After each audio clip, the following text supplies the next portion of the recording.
Australia is known to have one of the highest rates of cannabis use in the world. And it's no surprise either. The country's large, sunny climate is the perfect breeding ground for growing cannabis. And yet, the plant remains federally illegal. So what exactly are the weed laws in Australia? On the 24th of February in 2016, Australia legalised medicinal cannabis at the federal level. This bill, to allow the cultivation of legal medicinal cannabis crops in Australia under strict controls, strikes the right balance. Meaning that patients with a valid prescription could now use medicinal cannabis products for approved symptoms, such as epilepsy or chronic cancer pain.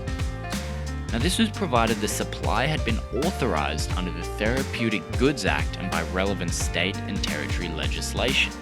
And so far, Victoria, New South Wales, Western Australia, Queensland and Tasmania have given the green light to medicinal marijuana.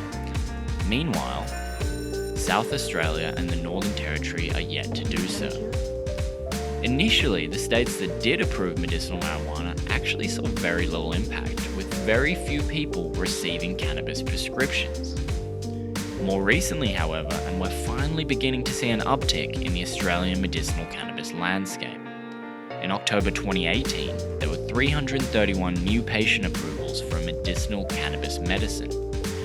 This October in 2019, and there were 3,594, more than a tenfold increase.